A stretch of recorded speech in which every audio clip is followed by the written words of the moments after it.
Alright, and then I'm hitting record here. So, on this episode of Still Loading, game hunting with Firespin Gaming. Theme song. Hey everyone, this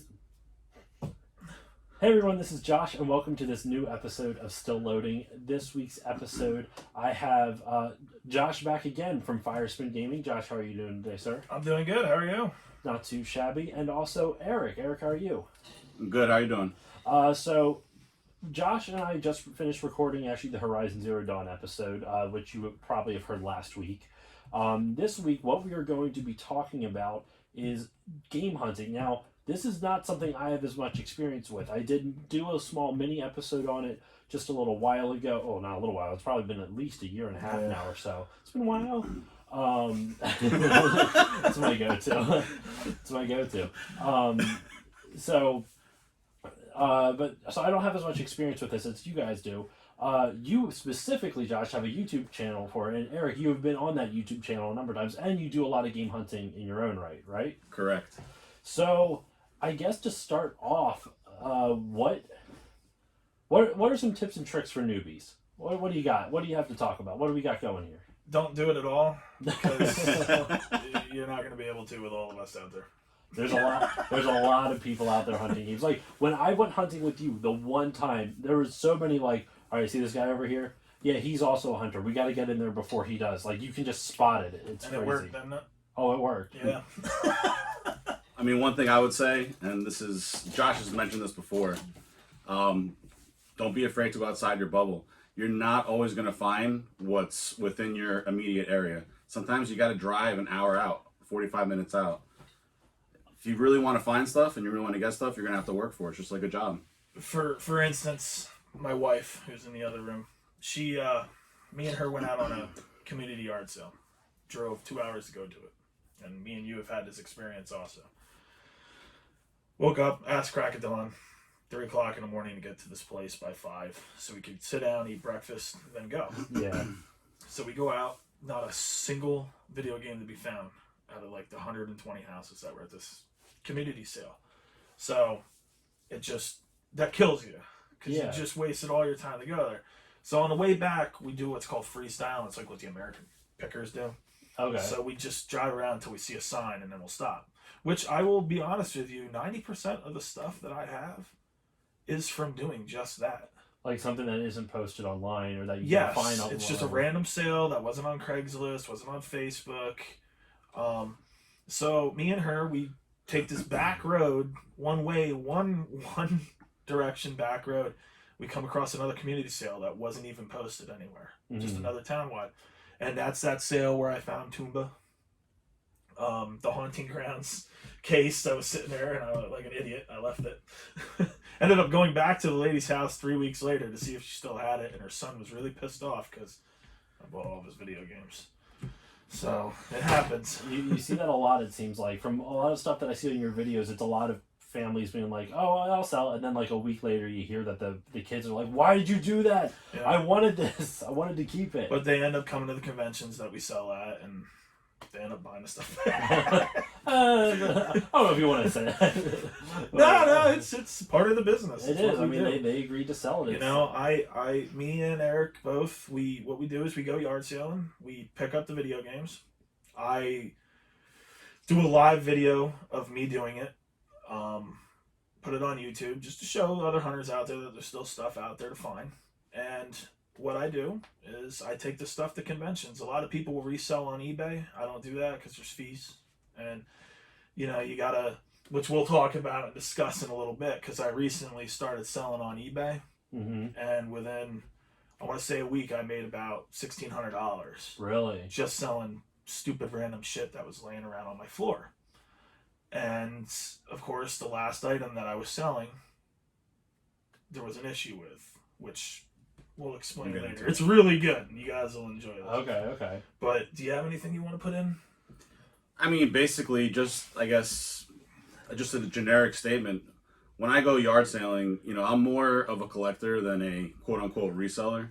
So I do it more for the thrill of the hunt, to add to my collection. Yep. But my end goal is to either break even or come out with a profit in what I buy from garage sales. So let's just say there's 2 games for the most part, I'll probably know the prices already. I'll offer a price that I can sell one of the games for to make my money back or make a profit. So that's what I usually try to do. And I mean, I know I'm beating a dead horse, but well, and I will say, compared to what I've seen of other resellers and whatnot, like it's nice that you guys are actually doing it for the collection. And like, obviously, you want to make money. That's there's nothing wrong with that, but you're also not out there to dick over the person. Like I even remember like when I went hunting with you. Yeah, you don't necessarily bring up the value of it, but if the person asks you, you honestly tell them like, yeah, this is worth this and this, because you don't want to like you're giving an honest answer. Honesty will get you far in this. Like, I don't call it a side business. Well, yeah, it's a side business. It's more of a side hobby. hustle. It's a hustle too. yeah. You know, I'm mutually honest with most people. I'll tell them like, this is what I plan on doing with it, and they'll 90% of the chance sell the stuff to me. It's the same thing with Facebook. A lot of these other hunters out there are not, just no polite way to put it, are not, they're cheap.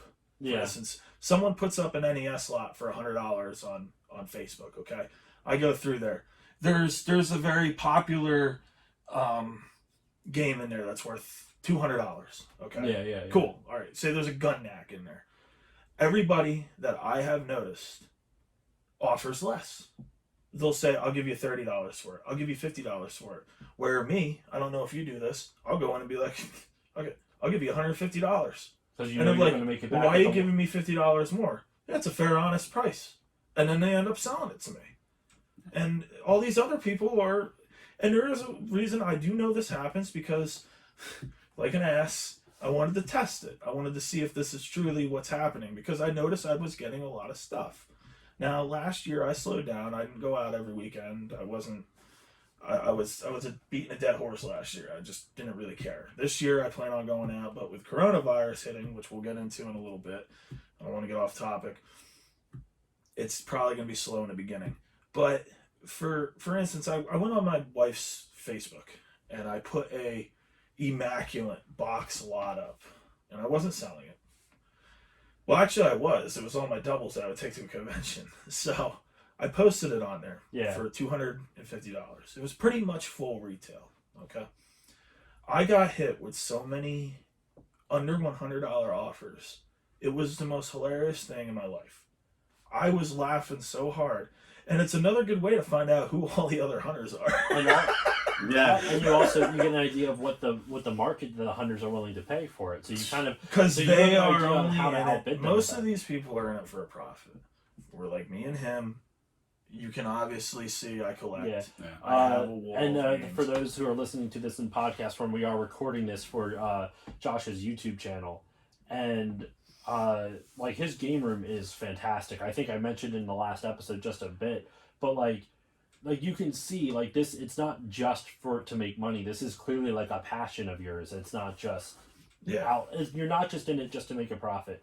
And that's what makes. I remember even when we were doing when I went yard selling just the one time, you would bring up your phone and show some of the people at the yard sales like your collection. Like, listen, like I know I can resell some of this stuff, but I want to let you know like this is going to go to a home that cares about games. And in a weird sense, that is because games are more than just the sum of their parts. You know, it's not just like it's not just the gameplay. It's not just the people who put the time in to develop it.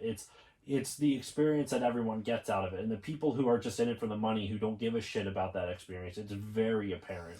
I've noticed being a YouTuber and doing this, there's a lot of people that will comment, why did you basically steal that from that person? Why did you do that? And because you offered them money and they took I offered them money and that's what they wanted and they're good to go. It's not like they said, I want $150 for this, and I went, I'm only going to give you 30, so take it or leave it. You know, if someone brings something out and they go, what are you willing to pay for? And I say $20 and they say deal, hey, that's what they sold it to me for. And don't forget, these are things that, for the most part, are brought from inside the house. They're not just laying out. Yes. Usually when they're advertised or laid out, the price is already there. The owners either know what the prices are and they price according to that, or they just don't care and say, here, I want this price for every game. And I've gotten a lot of slack and shit for, you know, I remember one time I was at a flea and, you know, I've gotten shit for getting games for $5 $5 a pop when they're worth $50. But that's the vendor's price. I didn't, But I would I'm not also- gonna shoot myself in the foot. That, and I would also argue that, especially with yard sales, like, Yeah. they don't have to worry about overhead. They're not a store looking to, like, they're not trying to, like, stores have to turn a profit. So I 100% understand why they have to, like, the reason for the prices that they charge.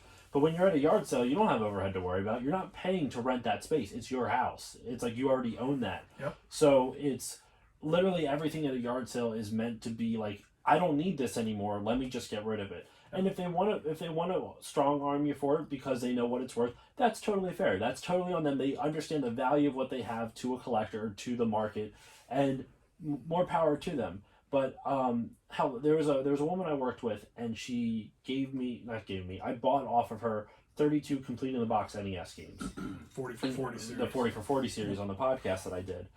And I told her flat out, like, these games are worth over $1,000 if you sell them on eBay. Found out later it's worth more than that because I didn't know the value of one of them, and I honestly did not know the value of one of them. But I found out it was worth more later on. But I paid $250 for 32 complete in the box NES games. Averaged out to about $750 a piece, right? Found out one of them was SCAT, the Special Cybernetic Attack Team. It's a $250 game, and I got it complete in box for $750. Now, I was honest with her. I told her, like, this is easily over $1,000. Like, if you want to sell these all on eBay, but you have to go through all of that work, and most people don't want to do that. Yeah. Cardboard is one of the first of all, cardboard is one of the most horrendous things that you can ship. Yeah, because you have to be so careful with it. With what we're going to talk about in a little bit, you're going to understand why it's could possibly be a hazard to do. But going back to what I was discussing about offering more, I was on my way home from work, and a Game Boy Advance slot popped up with a bunch of boxed Game Boy Advance games. Right away, I noticed Fire Emblem, okay, for the Game Boy Advance. This is easily $110, $120 game. Crisp box.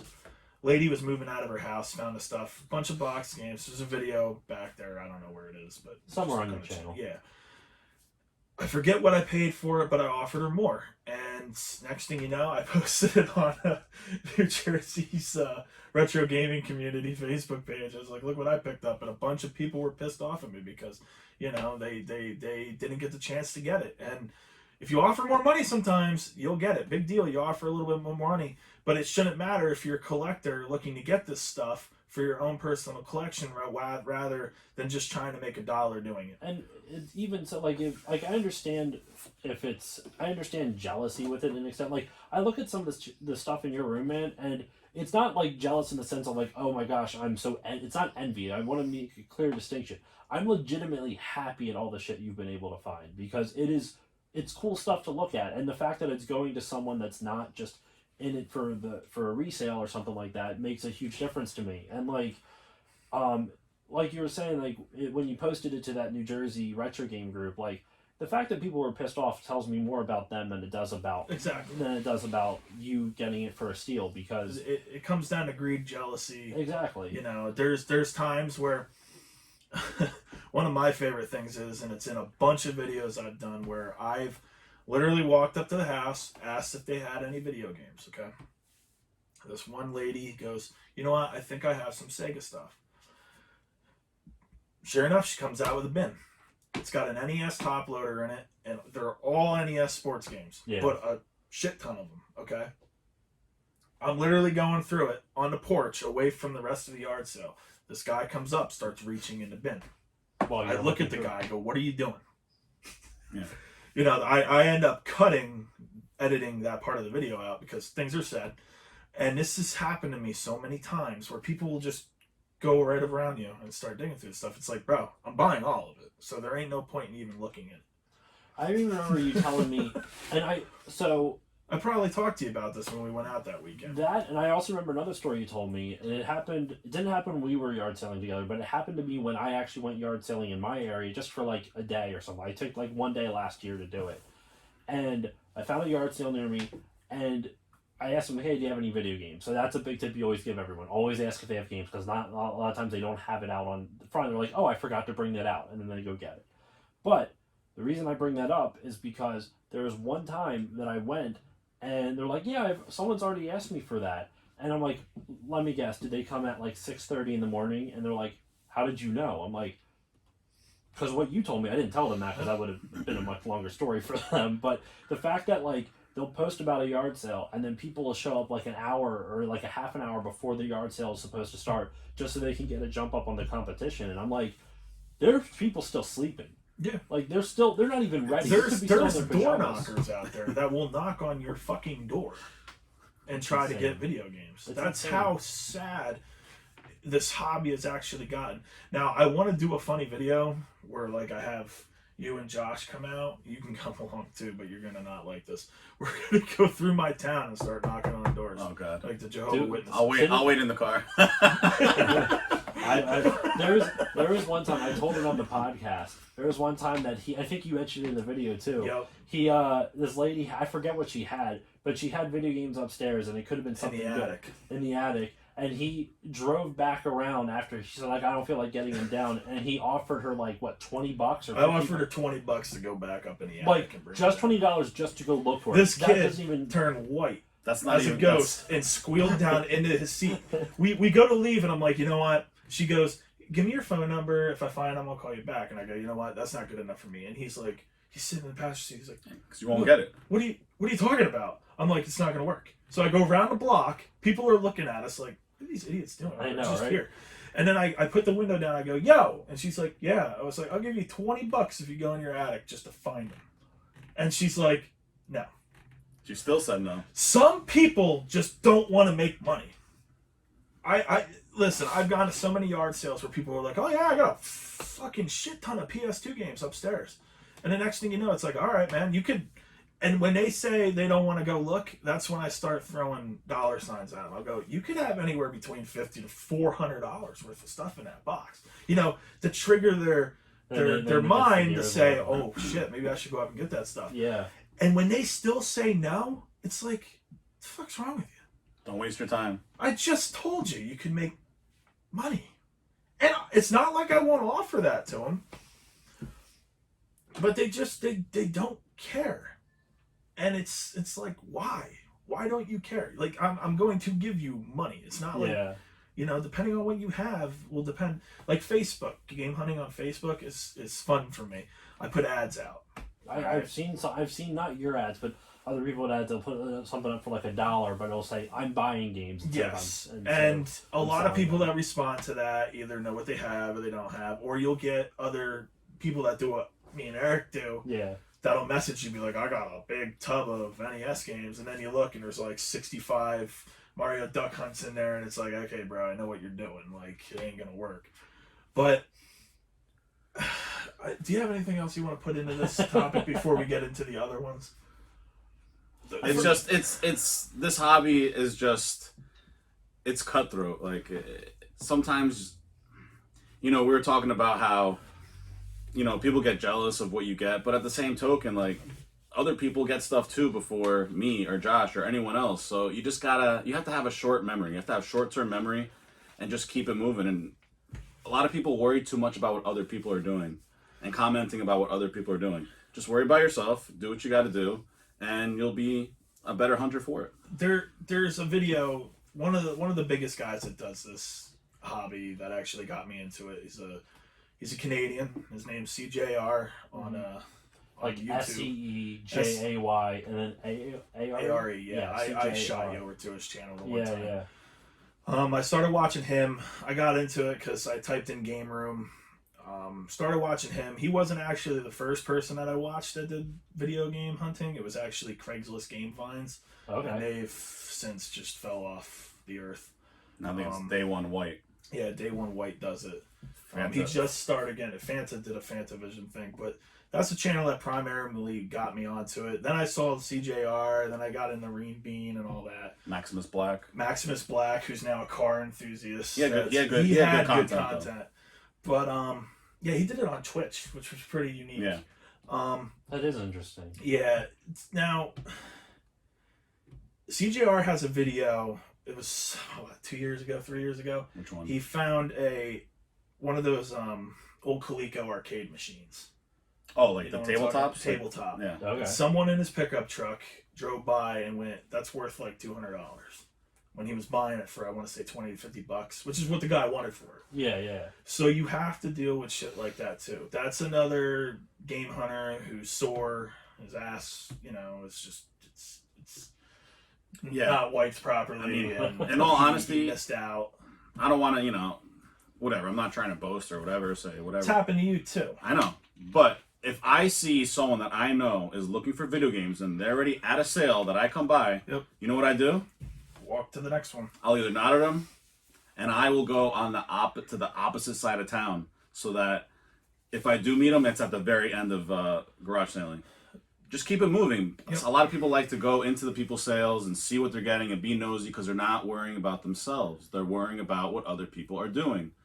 But instead of wasting your time there, causing a bid war, causing a scene, causing drama, just keep it moving and go to the other side of town. I was not expecting this to turn into it's a whole it's a drama. It's a cutthroat community, especially in Jersey. It really is. That's Jersey's crazy. bad. I game hunt in Jersey. North Jersey is the worst. Yes. I try to stay away. Now, another hint you can do is when you go to a yard sale, it all depends on how you approach people. I'm not going to tell you how I approach them, but obviously you can tell that it works out for me. Yeah. But, if they say no, that they don't have any video games, I start reading off a list, and then the next thing you know, you say Game Boy, and it's like, oh yeah, I got one of those. But And they're like, they don't consider it a video game or something. yeah, like so that. you gotta go off. Well, on and what also, the subject I also is. feel like, especially people from an older generation, they consider every video game a Nintendo. Bro, so that when lady you say, with the top loader, Yeah. she had to have been 80, 88 years old. and it's just funny because how especially it's usually in the South, but they call all soda a Coke. Like that's just something that you see. It's kind of similar. It's like Nintendo became ubiquitous, and now everyone refers to video games as Nintendo. Or people who don't know video games just refer to all video games as Nintendo. It could be a Sega, it could be a Genesis, or a Game Gear, or whatever, and they're still going to call it a Nintendo because that's where they first started remembering video games. That's when they first got to it. So, you're right. If you mention specifics, they're like, oh, I know what that is, because it's no longer video games. It's the specific thing they know it as. Mm-hmm. Well, for instance, last year, here's a really funny thing that happened to me. Last year, I went to a townwide yard sale. It was my mom's 60th birthday party. Mm-hmm. That day, they were coming home, so I went right across the bridge to a community yard sale. I had a lady pull a grape, fantastic N64, out of her fucking garbage can. I think I remember that video. Yeah. I was too late to turn the camera on, but you can see her pull the bag. She just closed the lid on the garbage can and puts the bag on the ground. I was just in shock. I forgot to even turn the camera on. Why would you throw that out? She didn't know what it was. It's not even that. It's just I don't understand why you would... When these people move, when they're moving and having a final yard sale, they just want to get rid of shit. Yep. She didn't know what was in there. Yeah. There's PS1 games in there. All sorts of stuff. I ended up buying all of it. That's crazy. But, bro, you don't know what's in... I found PS1 games in the garbage before. I was literally right down the road, driving up the road, and someone had bought the house. I think it was a sheriff's auction, so the house still had everything in it, which is a very big thing around here, unfortunately. But I'm driving up the road, and I see jewel cases, and I'm thinking, oh, there's some CDs. Maybe I'll grab some CDs, because these people have just been empty. CDs. I look. One of them was Rampage World Tour for PS1, and I forget what the other one was. But, yeah, there were PS1 games in the garbage. Yep. That's wild. And that was before I started the whole YouTube thing. Yeah. But basically, the first day I ever went out, was one of my best days I ever had. I said to my wife, I'm like, I want to do this. I want to go yard selling and find video High games. expectations. So Set up high. I'm sitting here, I'm like, there ain't fucking no one else around here that does this. I'm going to do this great. It's going to be fantastic. First yard sale I go to, I find Mickey's Epic Adventure, whatever it is, on the Wii. I'm like, oh yeah, $1. This is fantastic. I found my first game. Next sale I go to, there's a kid with an NES shirt walking away with a box PS3 and a bunch of games. And I look like someone just kicked my dog. Did you at least get the paintbrush controller with it? So I have the paper. the guy says to me, because I had an NES shirt on too. I always wear a video gaming shirt, and I know a lot of people say that's stupid to do, but I do it, and there's a reason why. It's 50-50. There's a reason why I don't personally do it. I do it, one, because other hunters see it, and it makes them flee. It does. Yeah. It does. And I do it too because it helps the person that I'm asking for the video games realize that I'm fucking into doing this. Yeah, it's not just for the profit. Yes. Yeah. Now, I don't wear Mario socks too, where I'm like, oh, I'm all decked out. Look at me, you know. Oh, I'll wear Mario. But socks. the next sale, that guy said to me, he goes, you snooze, you lose. Now, think of being someone that's just starting to do this and having someone say that to you. I was dead. Could be motivation too. I left. I was so pissed. My wife's like, oh, Jesus, you know, great. This is fantastic. Yeah. Now I'm going to have to listen to him bitch the whole rest of the day. I think I drove from Allentown, PA, all the way to Marshall's Creek. I don't even know where that is. That's an hour and a half drive. Okay. Oh, jeez. I'm just driving. I'm driving towards Port Jervis, New York. That's how pissed off I am. Sooner or later, I get up towards Marshall Creek and there's a yard sale sign. So I make the left turn, didn't realize the arrow had a right. Start driving up this friggin' dirt road. Nothing. I'm like, God damn it, I must have went the wrong way. So I turn around, go across the intersection, pull up. This guy's got this airplane hanger. Like, big thing. And unfortunately, I don't have the footage for any of this because it was on that broken iPad. Yeah, well, I'm sure you don't have to. You don't need proof of it, but well, it's right behind me. So I go through this little airplane hangar he's got that he had his RV parked in, and I run through it real quick, and I'm like, there's nothing. So there's my wife, picking up every little thing. Oh, I want this, and I'm like, can we go? And then I look, and just in the corner of my eye, because I was in such a bad mood that I thought I was never gonna find anything. Yeah.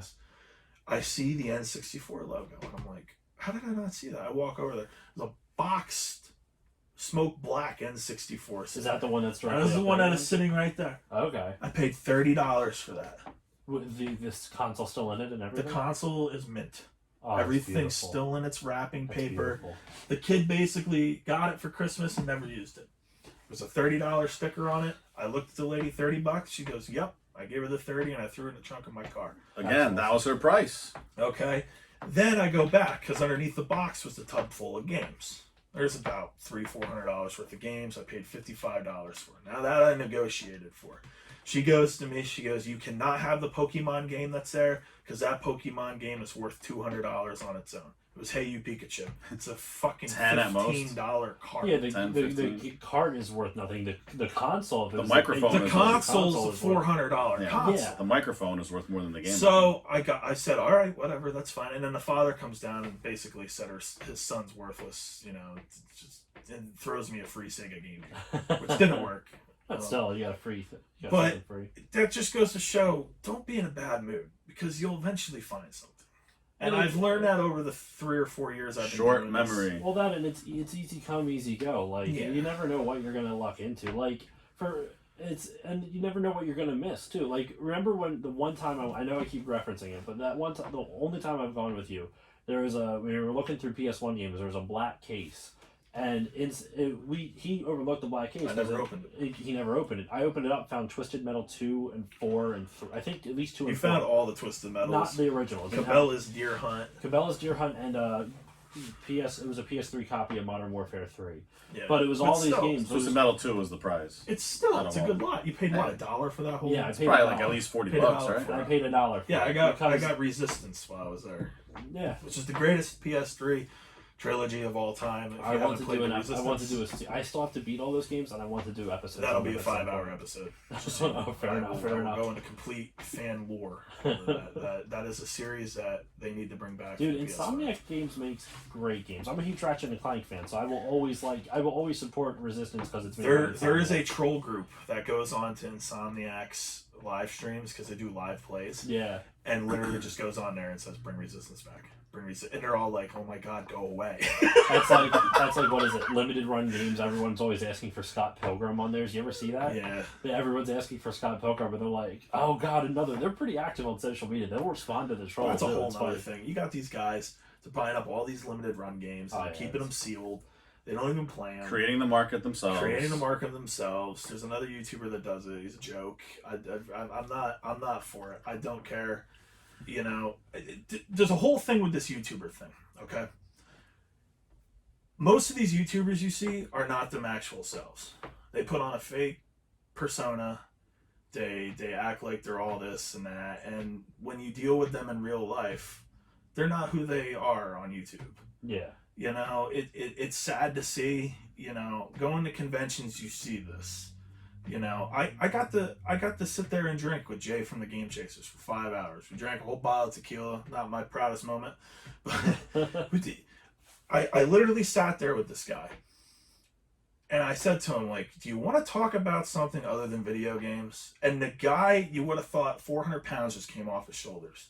He was so happy to hear that someone wanted to have a normal conversation that was not involved with video games. And I feel for the guy too, and even like the fans who go up to like famous YouTubers and stuff like that, because this is the only thing that you know about them. Mm-hmm. So what's your only frame of reference with the person that you want to get to know? It's video games. So it's unfortunate because that's the career they took, though. It's the career they took. Yes. I mean, it's not like it's an awful thing, but I can understand how that would get frustrating for the YouTuber after a while, because the only thing people are going to come up and talk to them about is what they made their I don't know if it's their livelihood. I don't know if they work a side job besides YouTube, but like some YouTubers do, some don't.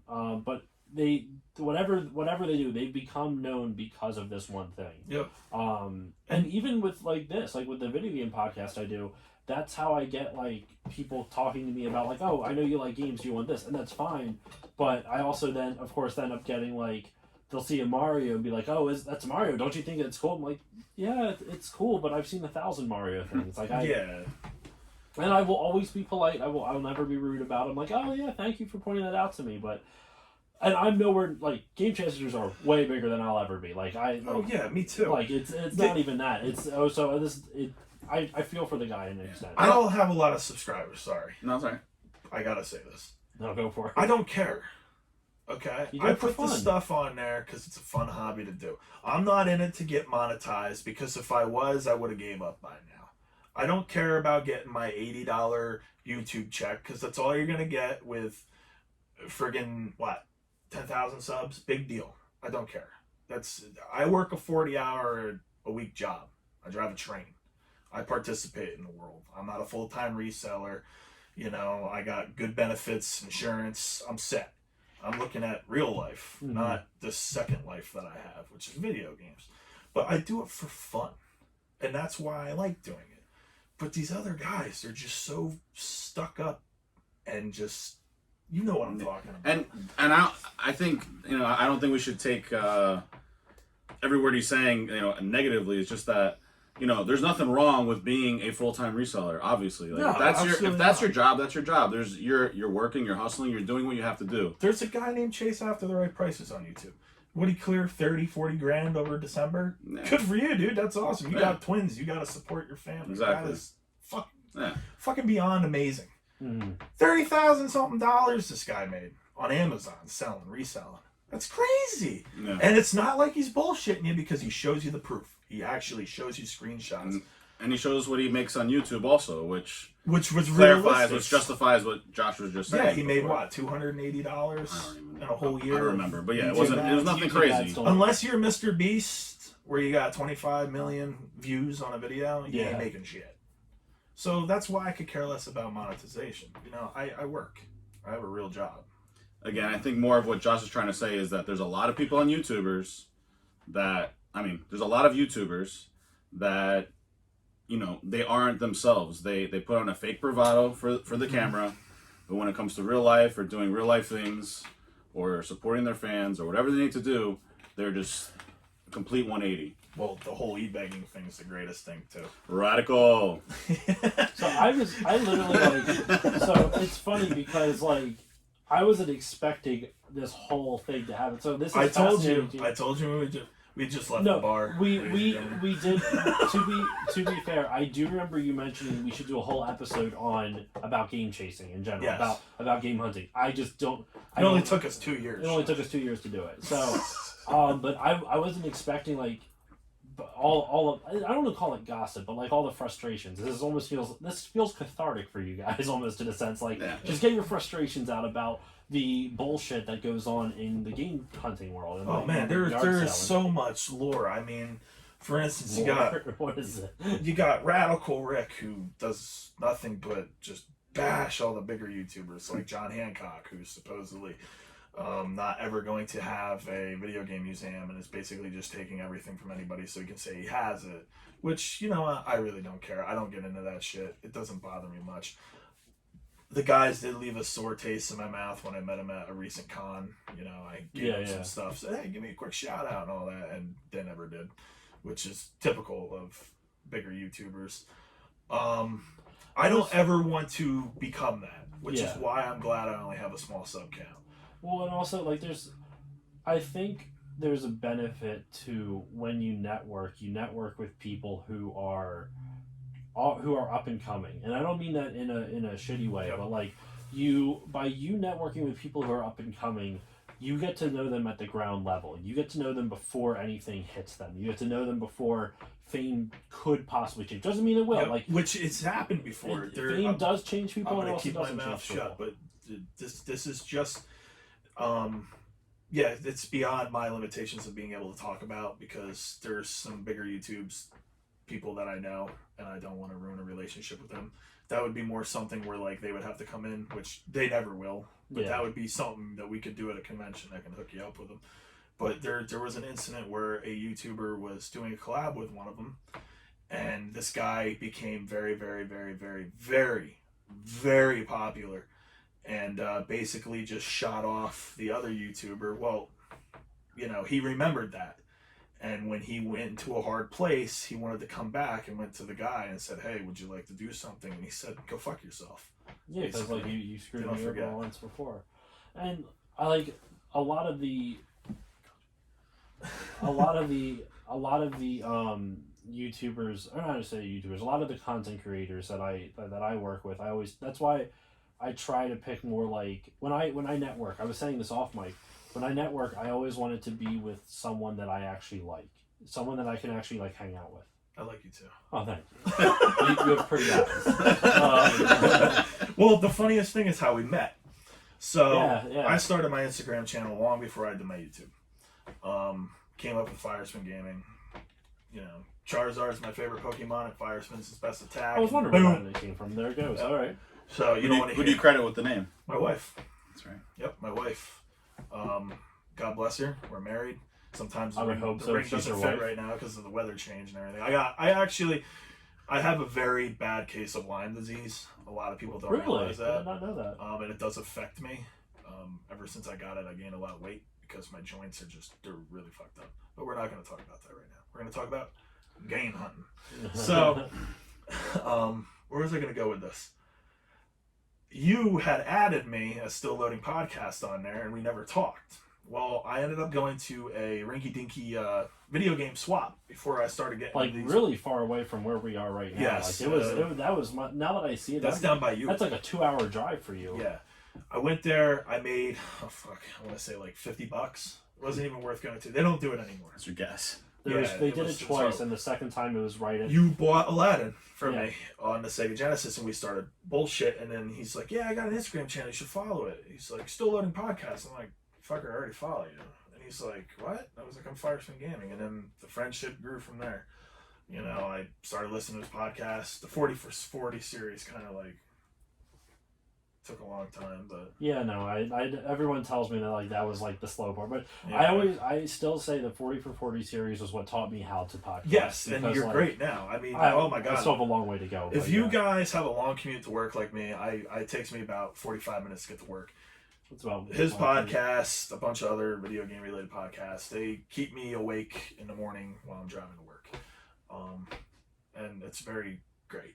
I can't wait to hear myself through the speaker of my car. It will be weird at first. The biggest difference that I always get with people who've never like listened to themselves on a podcast before is that they're like, "Oh, I sound so weird," and there's actually I'll be saying that soon. Well, there's actually a reason for that. So when you speak, when you listen to yourself speak, you're hearing like your jawbone vibrate. So you're not getting just the sound coming out of your mouth. You're also getting the vibration. So your jawbones into your inner ear. So you kind of get a combo of the two.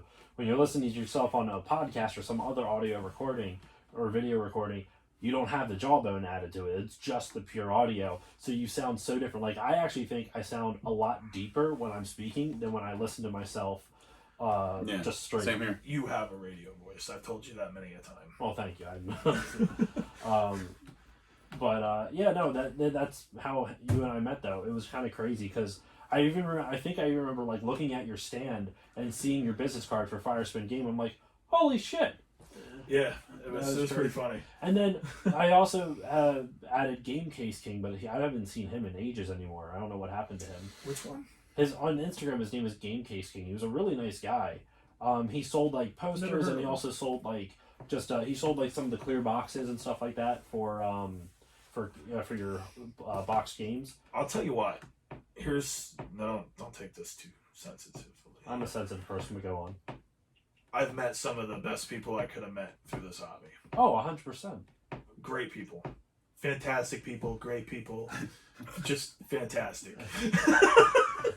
Huge hearts. Trust me, everyone agrees. But no, really. I can't do it. You do the impersonation. I mean, between you, Josh, the other Josh. There's a third Josh that when we all met at too many games, I was like, oh my god, I don't know which one of us is talking anymore. It's just too hard. Too many Josh. I feel really left out. Louis from Gotham City Games. I mean, Ralph. Everybody, just fantastic people. Just beyond a great friendship. Just. Well, we were. I talk to you every day. I mean, we were talking about a lot of the. You were talking about a lot of the issues that you've encountered with game chasing and game hunting and stuff like that. But like you just said, there's also a lot of benefits because now you get to meet people. And you were also saying like how you don't like certain YouTubers are much more fake on their YouTube channels than they are in real life. And that's not who they are in real life, and that's why it's you kind of razz me on it a little bit, and it definitely warrants it. But like I take everything so like seriously, but at the same time I'm lighthearted, but I take everything at face value. Let me give you an idea how this works. Yeah. So when I started my channel, I wanted to do something cool. Like I want to do a collab where like, all right, the person who finds the best amount of stuff has to donate something to a charity of their choice, something that will benefit, and it would be a cool, collab. Yeah. Or anything like that. I reached out to a bunch of the guys. I started trying to talk to them, and no one wanted to do shit. So it's like, all right, whatever. And then one day I'm sitting in my bathroom, and I get a mess. I'm being honest, man. I was legitimately in the shower. Oh, okay. And my phone goes off. So I reach out and I grab it because I'm thinking it's like my wife. Help, I've fallen and I can't get up. It could be anything. Yeah. Bro, everyone's glued to their phone. You know that. Yeah. So I look at it and it's a message from CJR in Canada. Hey, you want to do a collab? I fanboyed. I started screaming like a little girl. He's the king. He's the king, right? King of the North. Don't care what anyone says. He is the king. He's the reason why. He's the reason why I do. The guy's been doing this for 8 years. And you are peaking the audio. Like you're either super quiet and then I'm sorry. Sorry, the guy's been doing this for 8 years.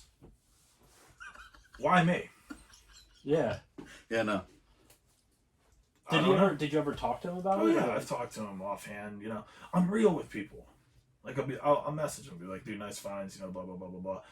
We'll talk about other shit. Like the one time he went AFK for a while, and well, for instance, it's just you got to be real with people. You can't be fake. You got to be real, realistic. I think that's what Josh was trying to say before. He's not hating. He's not bashing I'm not hating people. anybody. Everybody is entitled to do whatever they want to do with their lives, yada, yada, yada. But just don't change who you are because you're on camera. Because a couple thousand people see you. Just be real. I honestly think that's actively hurting people because let's say you do get big, right? Let's say your personality has nothing to, because personality doesn't always have to do with success. Mm-hmm. Like you could be the nicest person in the world and still have no success, but it actively hurts you because then when you interact with people outside of that medium or outside of what you're doing, then you have to put on the fake persona again. So either you're emotionally exhausting yourself or you are going to be a dick to somebody because that's who you are.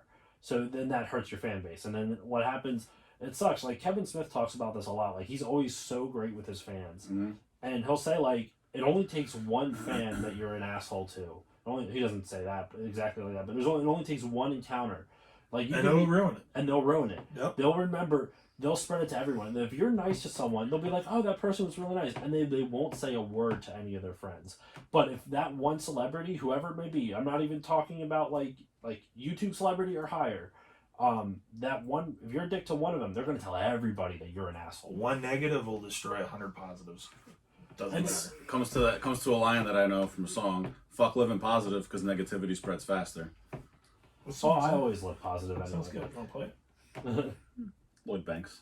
That's old school. But no, it just it actively, I feel like it actively hurts people for that, because you have to, I don't know, I don't understand what it gains, because I don't understand what it gains from that like the ego that gets ingrained in you, because it's like you got there, maybe you worked your ass off to get there, but there's 100%, like, especially in the age of like digital media and stuff like that, there's no way you did it on your own.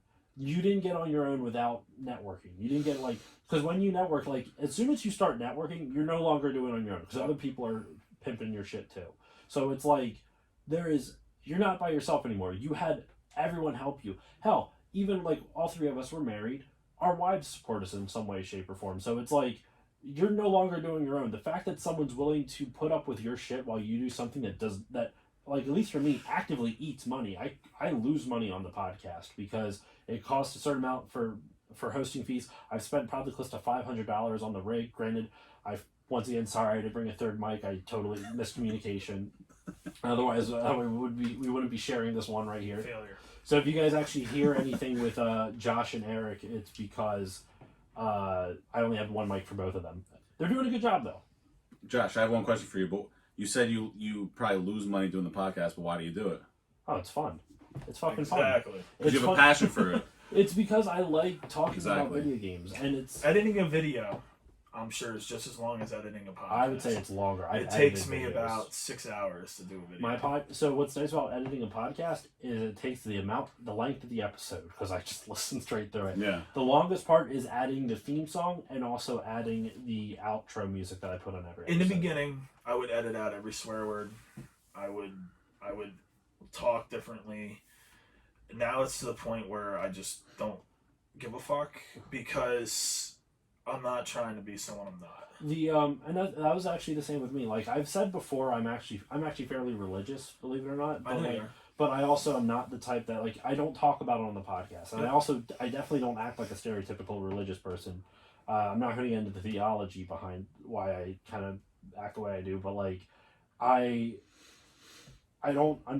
tried to do that at the beginning because I was religious. I'm like, well, I don't want to swear. I don't want to do that. But then it just felt like I was holding so much back, and I didn't feel like I could speak comfortably. Now, with that said, I still guard my words a little bit, because I don't want to alienate anyone. I'm not even saying in terms of like political correctness stuff, like just in general, like I just don't want to alienate anyone, because gaming is for everybody. So Yep. The whole purpose of this podcast, one, started just as a way to talk about games, and now it's kind of more turned into like, I love video game history. Like, in fact, you're giving me a whole bunch of old shit that I've never seen before. And Giving it to him. Yes, giving. He's a generous person. I give shit away. I actually give shit away. He Thank does, you very actually. much. I next time I see you, What am I going to do with it? Next time I see you, I'll make sure to get that copy of General Chaos to you as well. Okay, so we're trading now. I'm not giving it to you. Oh no, but You're winning out on that. Yes, I Hey. am. Well, supposedly you're giving me something too. Yeah, I'm giving you a goddamn shelf. It's amazing.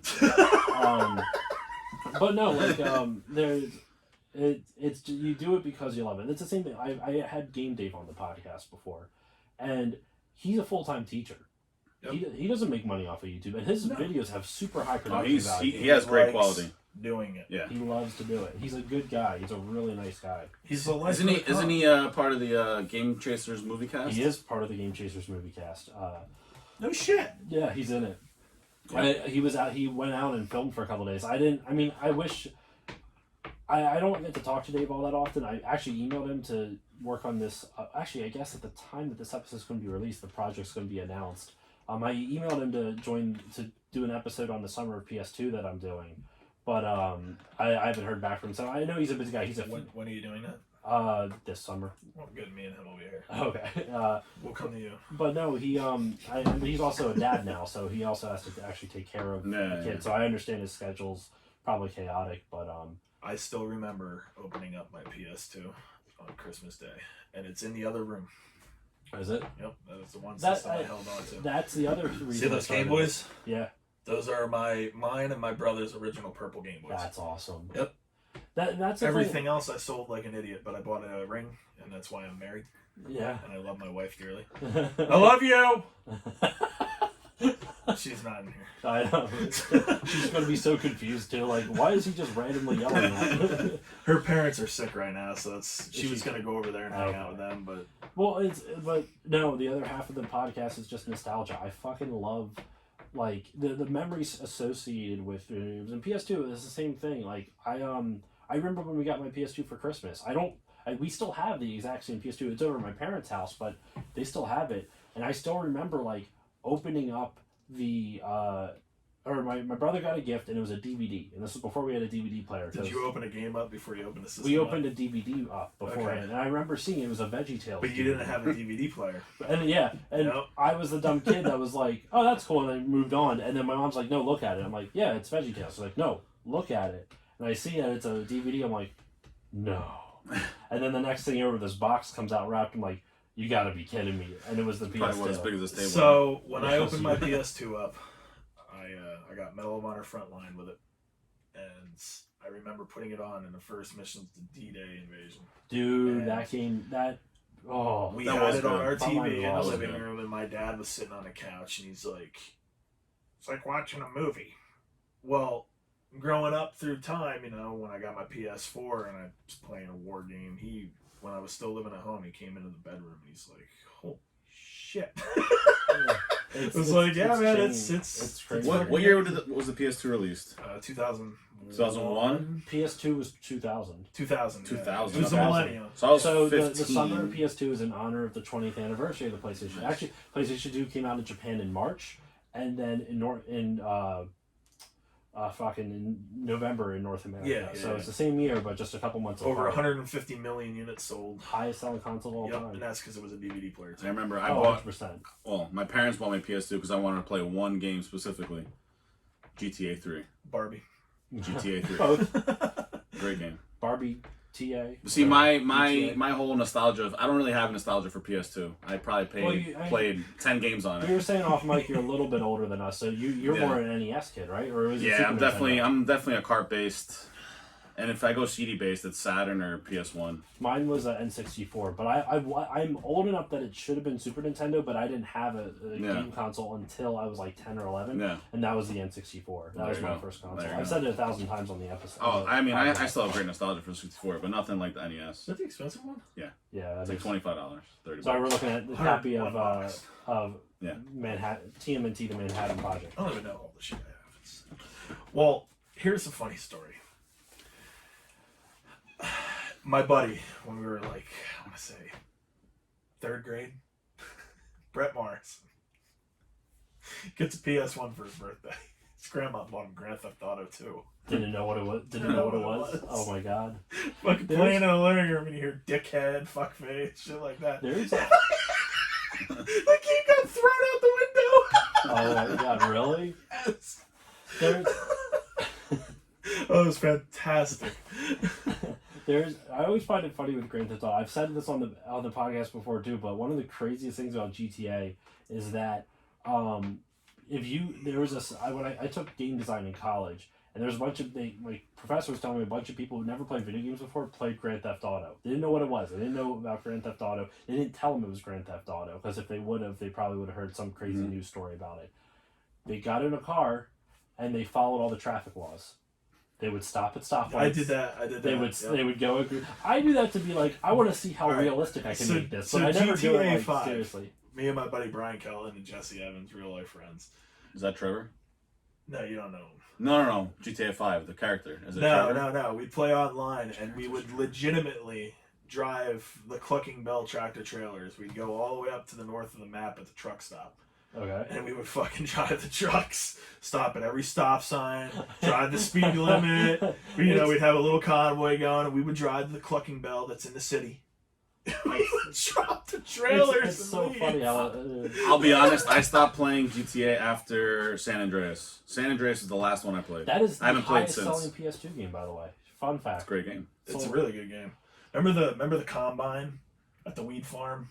I mean, vaguely, but yes. I have not played any GTA games, believe it or not. Really? I've played 4. Okay, so I have played them. I've not beaten any. I've played 4.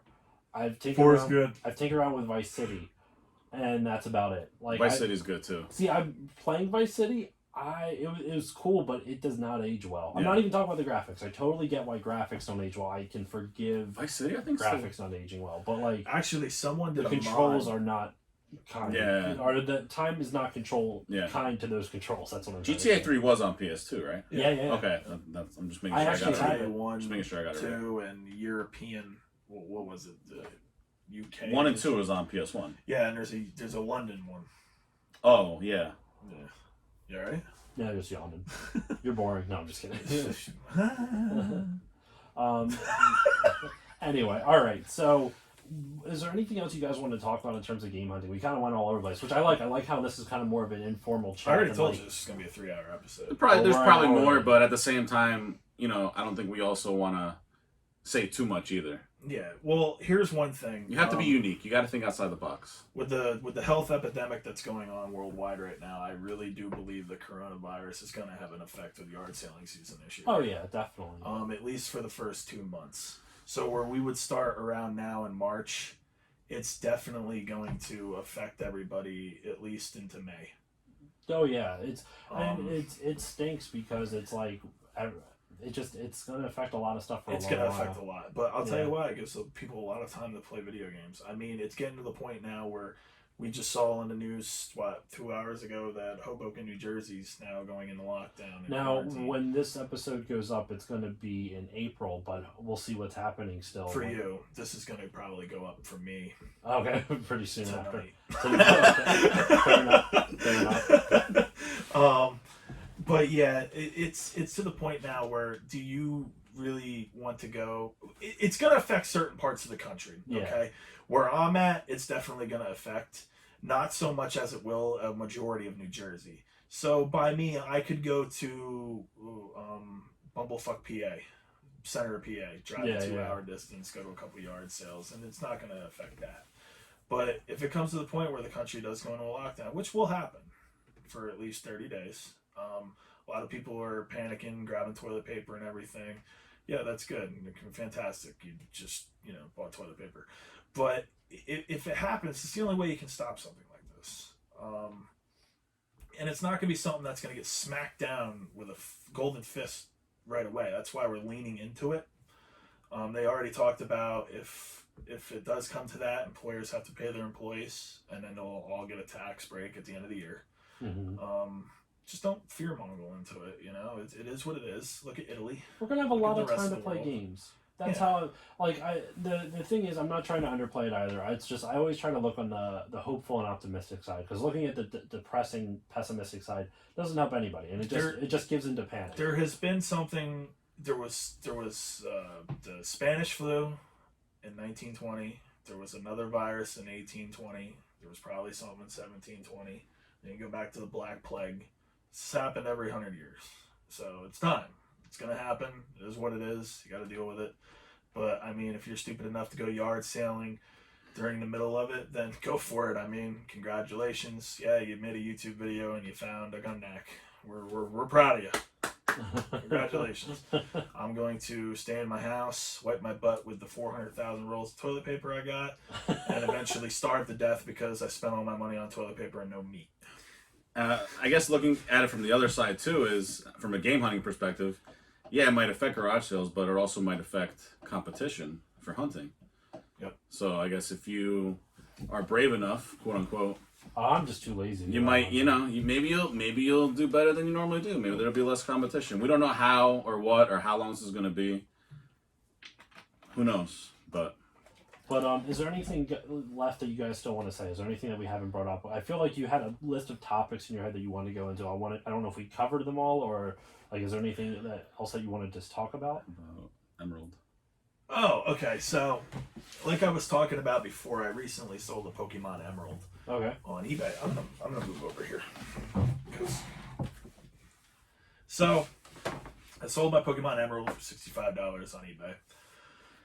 And like everything else, I've shipped loose DS games, fine, no problem, whole 9 yards. I send this, and delivery was Monday of this week, past week, sorry.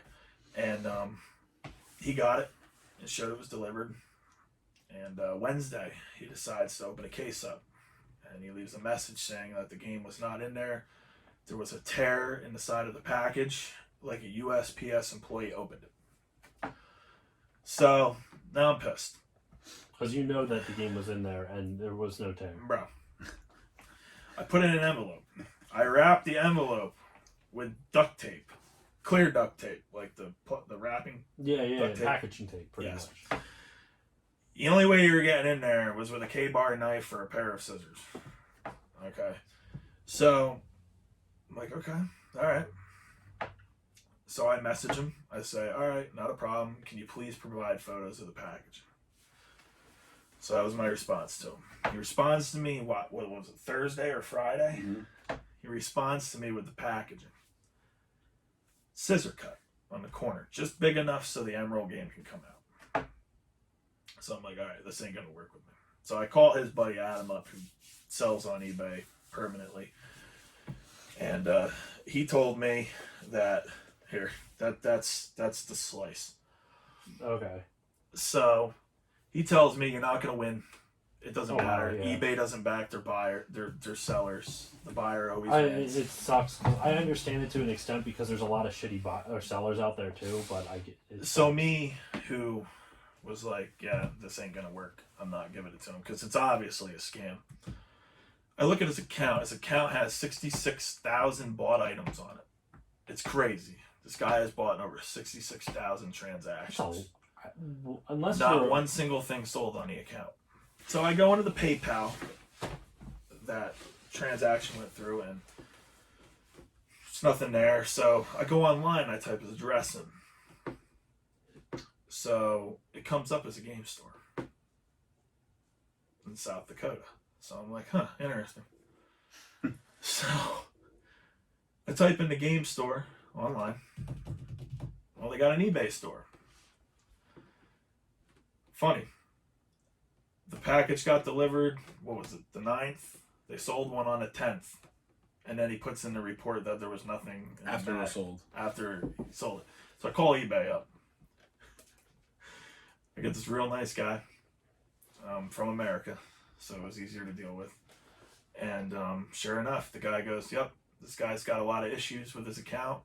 Case is closed. You're keeping your money. I'm flagging both accounts. So He wanted to never hire give up.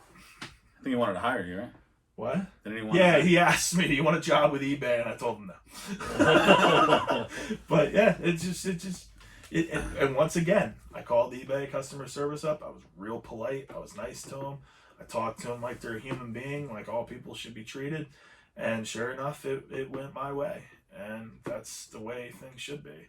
But that is something you need to realize on eBay, that people can scam you. Yep. I think this guy's a nominee for something. Yeah, if the CU podcast is listening, that would be a real good scumbag seller of the week. Private message me. Actually, I'll just email Pat. Give him all the info. That'd be a That's good another one, person that I've Basically, contacted this and guy's bonds with and everything. couple-year operation was shut down with a little research. But that's another thing with these conventions. You know, I've tried to pull other YouTubers, smaller ones, and I'm like, you guys got to go to conventions. Come up. And they're like, fuck that. No, because the conventions is how you network. It's like, guys, these conventions are a big deal, especially too many games. Jay from the Game Chaser said it's bigger than Portland. He said Too Many Games is the largest video game convention in the United States, not Portland. This is a dying hobby, though, so. In a way. Look at Atari. Everyone was big into collecting Atari. You have to adjust. You have to adjust. Well, here's the thing. It goes in stages. NES is eventually going to be nothing. You look at the bins. There's dollar bins say, now with NES. I will say this, though. The NES has a better chance, in my opinion, of lasting than Atari does for this one reason. NES games have more to them. And I don't mean to shit on Atari, but like the graphics on NES games still hold up. They still look good today, A lot of games. Depending on it. Of course, there's some games that obviously don't look good, but that's with any console generation. but like Mega Man still looks really good. Mario 3 still looks really good. Absolutely. So, but when you go back and look at Atari, it just looks like blocks. Yeah. Yes. Not only that, I mean, this You had to have grown up. this goes back Exactly. to why the NES is my favorite system. Not only it was my first system, it's what I grew up with, but without the NES, we don't have any of this. Exactly. Without the NES, there's. I mean, then you could also nothing. make the argument that without the Atari, we don't have the NES. It's a whole cyclical thing, though. I agree, though. Yeah, the NES, technically. It's all here anyway. So but I've talked about it Just before, saying. but like the NES was fascinating because of the way it got reinvigorated Game the video changer, game yeah. market. It's a game changer. Like the whole and Rob the Robot was a Trojan horse to get back into the U.S. market. It was a really smart, savvy marketing move. Even though the front loader ruins the pin connectors in it, but that's neither here nor there. But I totally lost my train of thought. What were we just talking The about? NES versus. Well, no, but right before that though, right before the NES thing versus the state of collecting. That's what it Yes. was. The way collecting will stay the way for collecting to stay relevant. The way for all of this old shit that people have paid thousands of dollars for is you have to make the younger generation Yep. appreciate it. And you That's want to the know only how I way. do that? Smart. All right, a video game con last year. No, the one that was at the Meadowlands or whatever. Oh, yeah, the Seacog Expo Center? Yeah. That was. Kid wanted a GameCube. 2018. Was crying to his dad. I want a GameCube. I want a GameCube. That's where we met. 2018. Please, Dad, can I have a GameCube? And he goes, he's like, it's $50. I was selling it for $50. That's a good price for a GameCube. Exactly. I price cheap, so I get rid of the shit. You do. You gave I'm me not an you asshole. not gave, but You know sold, that. You've sold seen my me. You booth. sold me a Saturn for like I forget what it was. Success is when I go home and all my bins are empty, bud. That's all I care about. But anyway, so the kid wanted a GameCube. Kid wanted a GameCube. The dad's like, I can get you a GameCube, but you ain't gonna get any games. And so the kid's like devastated. So I look at the dad, I go, bro, buy him the fucking GameCube and he can pick out 3 games in my tub for free. That kid looked at me like, holy shit, it's Santa Claus. Yeah. Like, I can't. The dad even looked at me, he's like, are you serious? I was like, dude, if the kid wants a GameCube, yeah, that's gonna be my customer for the next 10 years. Yeah. Get him into the hobby. And that's the thing. Like you have. What's wrong with you? You don't have a GameCube? Well, but no, you're 100% right because, like, I had my little cousins over one time, and he is probably the older one that was over. He's probably like 10 years old, or actually maybe a little bit younger, like 8 or 9, and this one was about 4 or 5 years old, and he was playing the original Super Mario Bros. For the first time. He was playing the original one, and I will never forget what he was saying. Sorry, real quick. Do you have a plug that says battery's low? On my computer? Yeah. Right there. And then that plugs in right there. There you go. But you gotta plug it into the wall, Josh. Oh shit. I get it. Okay. Eric's got it. Eric's the man. I'll wait a hot second. No, you can keep talking. Go ahead. Well, this was the extra sound. We'll edit this out. But what I was going to say, if you want to, because you're going to probably edit the video too. No. Oh, okay. Everything, yeah. Everything's- We're this is Hey. live. You know? Like, I'm not. Okay, so what I was saying, I'll edit this out for the podcast. COVID-19. So he was playing Super Mario Bros. For the first time, and I remember just giving him the controller. I'm like, all right, you hit these buttons to go left and right. You hit this button to jump. I didn't even tell him about holding B to sprint, right? And except for fireballs. Wait, holding B makes you sprint? Yeah. Oh, Are you- son of a bitch. Wait, are you serious? I'm joking. Oh my god. You have this sad look on your face. I totally thought you were like serious for a hot second. No, so but I told him like, just hit A to jump or whatever. And he was like jumping and he figured out how to get past the first Goomba and he hit a block. He's like, oh, a coin. And then he got to the last one and he got the mushroom popped out. He goes, oh my goodness. And he picked it up and saw Mario grow big. And watching his expression, like the surprise in his eyes, I was like, yeah, this isn't dying. Like don't get me wrong, I'm not saying he's going to go out and want to play the original Super Mario Bros. But because of stuff like that, it's going to like this hobby. I'm not saying it's going to be worth as much as it was at the height of like NES, No, and that's but why it's you going see, to be worth something more than Atari is. That's why you see a lot least of in these my people opinion. selling off their collections because that's the only reason they were into it was to make a quick buck. You know, I'm all for you being a reseller. That's cool. But don't push an agenda telling everybody they can be a full-time reseller. It's not realistic. Okay? It's not realistic. Are you getting health care? Do you have a kid? Mm-hmm. Like, how you paying for insurance? Like, at the top of it, yeah, you may. I'm not bad mouthing anybody with this, but if you say, yeah, I made $30,000 and selling on Amazon, that's cool, dude. That's awesome. But after taxes, after paying your health care, after all your medical bills, after your thing, are you making a massive profit, or are you making what anyone else with a 40-hour-a-week job is making? Yeah, and it's You a know, lot. It's a lot of I work to work be a 40 reseller. plus hours a week. I do this as a side deal. I'm living on top of the world right now. This is fantastic for me. I'm comfortable with what I'm doing. She's happy. You know, at first I started bringing this shit home, and she's like, "What the fuck?" Where we Till gonna she put it? started seeing that I was keeping certain stuff, selling the other, and there was no money loss. This sustains itself. This hobby sustains itself. See, mine is a loss. I don't resell. You it buy anymore. games for what you, but you buy them from me, and you get them for like 50%. Well, that, and off because I'm also not like. You either put the work in getting the rare games, like you found, like your Earthbound for $2.50, Yep. or you pay the market value for it. And, like, $2.50. yeah, $2.50. $2.50. I paid close to retail for my copy of it. I know I you paid did. $170, which is still a good deal because it was. I think it was like 200 was the market. How long ago did you get it? Too many games. But for yeah. instance, say you didn't know me and you bought my extra copy that I just recently sold, Yeah, and I sold it to you for $2.50. You know where that $2.50's going? right back into Right this. back into this. Yeah, So I think the most money I ever put into this was $300, and that was to get this whole thing started. So everything you see in this room costed me out of pocket at least $300. that's amazing. That's incredible. I mean, you did a lot of work though. It didn't cost you just $300. It cost, You know, but when you there's enjoy a the work. difference between me yard selling and a lot of other people. I leave my house at 5 o'clock in the morning, and I don't come home till about 4 or 5 o'clock in the afternoon. I'm going all day through the day. Me and he woke up because he doesn't live right next to me. Yeah. He drove. You woke up that morning at 3 o'clock in that morning and drove out here. Met me at what? 4:30. 4:30, and we drove 2.5 hours to go to a townwide yard sale in To get the one. middle of PA. To get one good Pokemon lot. All right, Hey. we went to a townwide. We're the only people legitimately asking for video games. You think there was a video game to be found? Not one. We hit what, 70 houses? Not one video game. There was one lady put with in the a, work to do it. there was You- one you're lady not with a spending your SNES money, you're lot, spending your but she time. was not bringing it outside because she knew what it was worth. She's like, I'm not selling it. We're like, all right, not a problem. You know, it's fine. Yeah.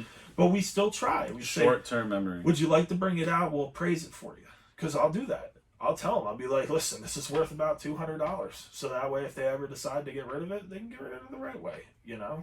Instead of getting... Yeah. But later that day, we were fine. We weren't in a foul mood. It is what it is. We're on our way home. I'm driving through other little towns. We stop at a yard sale. Guys like, I got some stuff. We go back, box GameCube. Every Pokemon game that's ever come out. Yes. That's awesome. Up to the advanced. That's There was that's what, awesome. 2 emeralds in that lot. I gave you that ruby, Like a ruby. For There's like wasting 2 your rubies, time. 2 sapphires, yellow, blue, red. silver, gold, crystal. Yep. It All was of them. everything. And what, 4 DSs, Game Boy Advance, Yeah. DS Lite, DSi, Game Boy Color. I mean, it's amazing. Narrative what's out there. Sunshine, Game Boy Player. Yeah. Mario Sunshine. Game Boy Player. I gave that to Louie over in Gotham City Games. Go check him out. He's in Bay Ridge, Brooklyn. But yeah, it's we got to go out again. No, I do want to. Once all this Coronavirus. scare, once the coronavirus scare is over, yeah, I would love to. I COVID-19. feel like that's your Huge. tagline. So you better not put that as your title on the video. Now the title video is going to be simple. It's going to be, is coronavirus going to affect yard sales? And that's what it's going to be. I mean, well, It's Okay. going to Okay. in certain areas. no. Washington, I agree with you. What I was Washington saying, State. the is title going of the to be video, the thing, the slammed. reason I was reacting that way is because like the majority of the video we have not talked about the coronavirus, so I wasn't It's sure if fine. you wanted that to be the It's, title. it's, that's it's all. called a thumb. He's It's not called going to make it the clickbait. title. Yeah, Why? it's going to be clickbait. It's what everybody else does. At least you're honest. Fair That's enough. exactly Yeah. what everybody else does. I have not a problem to tell you that. That's what I'm going to make the title. Yeah, fair enough. Everybody does that. It doesn't matter what it is. Like look. I follow Mr. Beast. I think he's a nice guy. He gives millions of dollars Team away to trees. everybody. Yep, look at Team Trees. You know, that the kid doesn't have to give money away, and he does. I mean, he does nothing but clickbait. And it works. But it does what it's got to do. Metal Jesus, clickbait. It's all clickbait, bro. And is it going to work? Probably not. I don't care. I don't care if I could lose 5 subscribers from this video. I could gain 20. I'm happy if I gain 20. That's great. I love all my subscribers. They're great people. A lot of them comment. Some private message me. You know, that's amazing. I'm glad you found that. Are you willing to trade this? Are you willing to trade that? Yeah. I don't really do trades. Because in my mindset, if I trade you a $200 game for a $200 game, that's $200 I'm going to miss out to put in my pocket for more yard selling. You see where I'm going with that? Mm-hmm. Yeah. It doesn't work out. Now, for instance, if I have a tub that I took into a convention and I haven't sold anything out of it in the last 2 years because no one's interested in shitty Xbox games. I don't like the Xbox. Yeah, you're Sony PlayStation. you're a There Sony is boy. not one green game in this room. Except for the greatest hits PlayStation 1 games. And Well- those N64 boxes. Well, shut up. And the wall screen, so. Is Yeah, this the Game Boy Advance theme? The Metroid Game Boy Advance? Yes. So, basically where I'm going with this is, I didn't sell any Xbox stuff, so I took it to one of my buddy's game stores in Brooklyn, New York. It's a hell of a drive for me. It took me an hour and 10 minutes, but I picked you up. I picked Josh up. We made a day job out of it. And it was fun. The kid gave me a hell of a trade-in credit. And remember right the video, behind yeah. you, there's the most expensive PS2 game underneath that PS2 neon sign. It's cool on him. Am I ever going to find out in the wild? Probably. Well, not. hell, you want to know something? If I do, then I don't need to keep it then. And that can be used to sell at a convention. And then you can then use that money to go into your collection. Exactly. You know, it's. I mean, I found so many good things. You know, and it's not like I'm on my channel like, oh yeah, look what I got. Like, oh yeah. Doing like radio voice or something. You know, like like, that. oh my What is god. that? Is that like I pro found wrestling? a gun neck. I'm not like that. It's like, look what I found. A lot of times I can't pronounce the names right. I don't care. You know, like Yeez. That Yeez, video when yeah. I found Yeez, I was like, Wise? Well, Wise doesn't Yeah. make sense. I'm like, it's got to be Yeah, it's Yeez. East or something like that. But that's a series I want to get into. I want to start playing it. You know, Um, my goal is to get a complete PS1 set and a complete Sega Genesis set. You know, this NES stuff that's behind me, ask him. I've been on the mutual's not the word I'm looking for. I'm having a mental disability right now on whether to keep it or not. I have absolutely zero. What's the word I'm looking for? interest. No. Nostalgia. Not interest. Zero, I have no. no nostalgia for the NES. I never had one growing up. Never played one growing up. Attachment. I have no attachment Attachment, to it. there you go. So therefore, I have a $6,000 NES collection sitting right next to me that's taking up shelf space that I can fill with my Sega Genesis stuff. That's funny because like I have the opposite thing where I get nostalgia for things I never experienced. But I'm going to be honest with you. As a Yeah, everyone's YouTuber, different, yeah. I'm going to be flat out honest with you. As a YouTuber, that looks better behind me than nothing. You understand where I'm going oh with yeah, this? yeah, it looks great. It looks fantastic. That For wall me, looks for amazing. me, I have all the attachments. Don't get me wrong. There's good NES games. Like Yeah, it's great. I grew up with Like that Master Blaster. the first video Castlevania. game I've ever played in my life. My dad bought an Atari 2600. I think it was a 2600. Oh, I remember it might have been a 5200. I played Pole Position 2. Okay, that was the first video game I ever played. And then somehow my dad had I forget what it was. I think a guy at work gave it to him. It was a Sega Genesis with Sonic. Yeah, That is the first game that that you ever played. And has that- nostalgia to me. for me, Which is why there's so much Sonic shit in here. I love that Sonic hanger that you Yeah. have there. That's beautiful. There's a real funny story to that. I think you had it on your YouTube channel, right? So, I kind of did something dirty. Oh, Yeah, you know Video Bonanza? That's in Quakertown Mall. yeah. So I went in there with this shitty GameCube lot. And I'm expecting to only get like $40 worth of trade-in credit. So I go up to the one guy working the counter. He's like, all right, I'm going to give you $150 for this. And I'm sitting there. I'm like, what? That is like full retail trade-in credit. I'm like, well, all right then.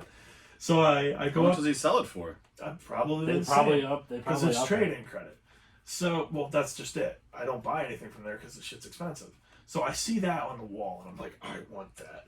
I am leaving here with that. So the lady goes, it's not for sale. I go, come on. How much do you want for it? She goes, she throws out this stupid number, like $300. And I'm like, thinking like, okay, this is going to make the kid walk away. I go, $250. And then she's like, well, I got to call the owner up. So she calls the owner up. I don't even think she called. So she says $200. So she goes $200. I go, all right, I'll buy it. So she brings it down real carefully, brings it down. There's a stain on it. I don't care. You know, you can barely see it. I don't even know. I don't even see it, yeah. So the one side sun faded a little bit, but so she brings it down. And she's like, I go, all right, here you go. So I hand her $50. She goes, well, we said 200. And I was like, oh, well, I got 150 trading credit with the GameCube stuff. She was not happy. Oh my Sorry God, for the that is spike. just straight blue on my audio software. But it's like there is no gray behind that. That is a wall of blue. If you think about it, I paid $50 for that. Well, I don't know why she'd be mad. They got a lot of product for you. Because she thought she was getting $200 cash, and the $50 went right into her pocket. How much did you It pay for didn't the even go GameCube in the stuff? drawer. That you It traded was in? already all paid for. Oh, So basically, what I do is when I find something a lot. So if I spend $300 at a yard sales for the weekend, okay, I'll take whatever I don't have, put it into my collection. First, I make the video, obviously. Yeah. I take what I don't have and I put it in my collection. Anything that's left. So the first thing I do is I'll make a small little couple lots with some systems that are there, and I'll make that 300 back.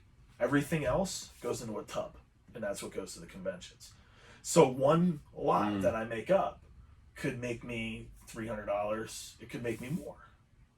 So that's how I pay for everything. So Facebook is my first go-to. And it's actually come to the point now where people know like that you're a reseller on Facebook. Because the only people that are buying the video games from you are other resellers. I'm sorry, but that is true. I've bought a couple things off Facebook and I'm not a reseller, but for the most part, I would. And the it would people make that sense. are not resellers are the ones that are selling the shit cheap, where I'm offering more money to buy the stuff and I get it regardless. So that's that point of that, and you know that's true. And you sell on Macari, right? yeah. I used to sell Facebook only, and I would take 2 weeks to sell what I thought was a fair price to get. You for my gotta stuff. try to find someone in your area that really wants it. Yeah. Yes. To sell on Facebook, you have to sell. You have to sell to the right person at the right time, and the right price. you're gonna have to. You're not gonna get top dollar. You're gonna have to. I mean, unless the person really, really wants it. It's been far and few between the times that I've gotten But- top dollar. The whole reason I was selling on eBay is right around this time of the year, January, February, and March, is when all the convention heads start asking for your table spaces. You know, Okay. you book your hotels now at this time of year. So with the money I made on eBay in the past 2 weeks, that covered everything. So, and I mean, that's just little tiny. I mean, my wife goes, "Wow, you made a lot of money." I was like, "Yeah." She goes, "How much did you get rid of?" Like of Not stock, even you enough to fill in a milk crate, dear. It's crazy. It's crazy You how know? much it's funny because you'd think that like there's you'd think with how many resellers are out there, there's not enough people to buy the stuff at market value, but there's so many people out there who still want this stuff and who are lazy like me who don't want to search for it. This is where selling at a convention is more profitable than eBay at points. I just sold everything that I wanted on eBay for a certain amount of money to cover my fees in my hotel room and all that. Okay. That cost me nothing. Okay, that was just Because it was just all random stuff that you crap. sold. Dude, I sold a broken PSP Go for $75, and Really? unfortunately, We couldn't. you heard the story of how I left the Yeah. 16 gigabyte memory card in it like an idiot. Yeah, didn't David? Oh, this is. Wasn't there one too that David tried to unlock That was for the you? one. Oh, the same Yeah. one. So I forgot to take the memory card out, and I had a separate listing for it, and I sold the memory card for $110. So I'm running around the house looking for it. So I messaged the kid I sold it to. I said, "Hey, by any chance?" So I stopped looking like an idiot. "Did I leave the memory card in there?" And he goes, "Yep." And I was like, "All right, good for you, dude. You got a free memory card." You know, I didn't ask for it back. I didn't go, like "Oh, bro, that wasn't part of the bundle." You know, Yeah. it is what it is. I screwed up. I lost out. Big deal. You move on with life. I mean, I ran into you for what, a good 1 hour about that, but you learn. So, needless to say, all my convention fees are paid for, and it didn't cost me any money. Mm-hmm. And now everything that I make at the convention, there's no fees. There's no dealing with returns. There's no dealing with, oh, my NES box showed up crushed. You know, and I have a good time. I get to see people. You get to meet people. There's nothing better than being at a convention and someone that's subscribed to you comes up and goes, yo, it's you. You're the guy I watch on YouTube. Has that That's happened cool. to you a couple times too? It's happened a couple times. That's how we met. That's how me and him met. So you actually He watched walks his up to stuff my on- booth. I was Oh, probably one of his. Honestly, was I was so probably scared. one of his first 25 subscribers. He was so scared to come up to me at that age. because you were busy too. You were Well, busy. I know, but And I didn't it's wanna funny. take You your watched the time lapse video. He's standing there with his buddy David, like. Because you were dealing with people. I didn't want to interrupt. But yeah, a friendship, ladies and gentlemen, a friendship was made that day. It blossomed. Well, it's even like how we met. It's the same thing. Like you were selling at that swap meet, and you were like, "Oh, I listened to your podcast." I went, "The fuck?" Same Like, concept. Who listens to this? Like, Yeah. I don't meet many people. I mean, my podcast is still pretty. But small, here's another like, thing: there's certain people that are subscribed to you, and you see them at conventions. They don't give you time of day. They just walk right past you, and it's like, really. Whereas, for instance, I'll use a guy up in Canada, not CJR this time, but JM Kennels. He came up to me at too many games. We were bullshitting for a little bit. We sent that snap out to Matt Gamer Alley. We had a good And time. to CR too, right? Yeah, we're trying to get. I want to get them down here for a convention so bad. But They probably make a good chunk at too many games. they have who? CJR. He's not there. Does he? Well, I know, but like. Oh, you if said he you did a want- panel, I You mean said, that guy's you said never. you wanted him to come down. I thought. Or Yeah, just not to talk- sell, just to come down Just and to do come like down a and hang out, panel. okay. You know, we could do a yard sailing panel. That would be amazing. You know how many people would be in that room? Probably a lot. That guy actually has a fan base, and it would be amazing to have him do it because he's never done it. Yeah. You know, people would sit down and listen to what he has to say. You know, but I'm trying. I'm gonna try harder. Same goes for Bedhead. Oh my god. Well, I'm already getting him to go to He would just. Brooklyn, he's Gotham. already his own show. Brooklyn City Geek Fest. Bedhead will be there because I'm actually talking. So, Is there any last things you guys want to say before we wrap are you this up? trying to end this podcast? Yeah, I'm fucking tired. Why are you tired? It's like an hour and a half already. Who cares? It's been an hour and Yeah. 27 minutes. I'm We good. can go on for another hour. What if else do you like. guys have to say? Then, like, I'm not. That's not me being Closing sarcastic. statement. Lysol, hand wipes, toilet paper. Coronavirus is out there, people. Please be mindful of others. Video games are not worth getting sick over. I'll be honest with you. I'm going to be yard selling next week. So. Didn't you just say like 20 minutes ago? Like, I'm not gonna yard I'm sell. going yard selling. I guess in closing, kind of just summarizing what any point that I made when it comes to yard selling, game hunting, have to have a short memory. Can't worry about what other people are doing. Move it along, and don't get butt hurt. And sometimes you have to travel outside of your bubble to get what you want. If you're really into it, and all you're doing is complaining and saying, "Oh, my area is dry, this, and that, I can never find anything," it's because you aren't trying hard enough. If you Yep. want something in life, you got to treat it like anything else. And not all video games are trash. Correct. If you want to do good at your job, you got to put in the work. Same thing comes with this. And if you don't want to, then don't complain about it. That's all I'm saying. It's up to you if you want to put the work in or not. the But best- don't complain about The it. best thing is the group That's we're it. involved with, New Jersey Retro Game Collectors or whatever it is. We'll post like, this is what we found this weekend, and so many people will go bullshit. And then Yeah. I post, I go watch my YouTube video this weekend, and you'll see. Why would you lie about that? Oh yeah, like that. If someone's lying about that on a picture in a Facebook group, Because there are people that do I, lie. trust me, I took my whole Sega Genesis shelf off my shelf, brought it down, put it in separate bins, disorganized it, and put it in the trunk of my car so I could lie. That makes sense. yeah, Unbelievable. that's insane to me. Oh, it's just like what does that benefit you? Like that's just pure. That's just all ego, and it's like ego over Bragging something rights, but but like that's a lot of work for bragging. I don't sorry. know. I mean, I love video games, but I feel weird that you'd be bragging about the size of your collection. Be surprised. There's a lot of people. Glad I don't know those types of people. Yeah, it's sad. But all right, so I think that's a good place to wrap this up. Unless you guys have any other final thoughts. Guys, be sure to go download Still Loading Podcast. He'll tell you in his little plug. If you haven't yet, please hit that like and subscribe button. Follow me on Instagram, and let's hit off 2020 yard sales with a bang. Like I said before, in all seriousness, be careful out there. This is a real thing that's going on. You can get sick. Many people are dying around the world from this virus that's going on. So use your heads. Think. Don't be stupid. If you're going to go yard sale and go to low populated areas, which I do anyway, so it doesn't really make a difference, stay out of the cities. If you're in hot zones right now, just stay inside. It ain't worth doing. Play the games. A lot of people, I'm sure, that collect these don't play them. So play your games. Enjoy them. And as usual for me, you can follow me on Facebook, Twitter, and Instagram at StillLoadingPod on all of them. You can email me at stillloadingcontact@gmail.com.